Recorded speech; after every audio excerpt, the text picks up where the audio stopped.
Hello everyone, কেমন আছো তোমরা সবাই? আশা করি তোমরা সবাই খুব ভালো আছো আর আমিও খুব ভালো আছি। আমার চ্যানেলে তোমাদের সকলকে জানাই স্বাগত।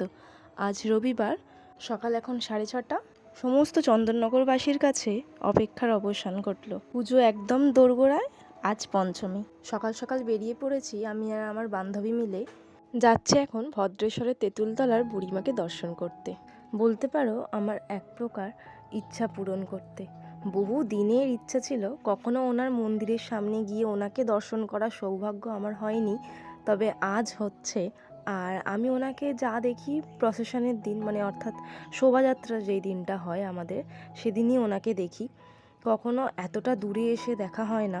চলে এসছি এই যে মন্দির, বেশ ভালো লাগছে জানো তো এসে এখানে। ওনার সম্বন্ধে কিছু আর নতুন করে বলার নেই, তোমরা অবশ্যই এসো বুড়িমাকে দর্শন করতে। তো চলো তাহলে সকাল সকাল তোমাদের সাথে নিয়ে বুড়িমাকে দর্শন করা যাক। বাহ, মুখটা কি মিষ্টি তাই না? এখনও ঠাকুরটা ইনকমপ্লিট, যদিও আমাদের এখানে চতুর্থী পঞ্চমীতে ঠাকুর পুরোপুরি কমপ্লিট হয়ে ওঠে না, তবে ষষ্ঠী থেকে আশা করি হয়ে যাবে। জানো তো ওনার বরণ দেখারও আমার খুব ইচ্ছা আছে। সেই সৌভাগ্য হলেও কখনো না কখনো ঠিক আসা হবে, এই ভাবনা নিয়ে এখন এখান থেকে বিদায় নিলাম।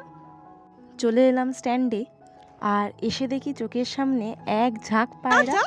ওদের ডানা মেলে উঠতে দেখতে আমার বেশ ভালো লাগে। যা যা যা যা।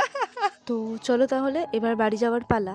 তো আজকের ব্লগটা এখানেই শেষ করছি। কেমন লাগলো তা অবশ্যই জানিও। ভালো লেগে থাকলে চ্যানেলটাকে সাবস্ক্রাইব করে লাইক দিতে ভুলো না। দেখা হবে খুব তাড়াতাড়ি নতুন কোনো একটি ব্লগে। সবাই খুব ভালো থেকো, সুস্থ থেকো আর সাবধানে থেকো। টাটা।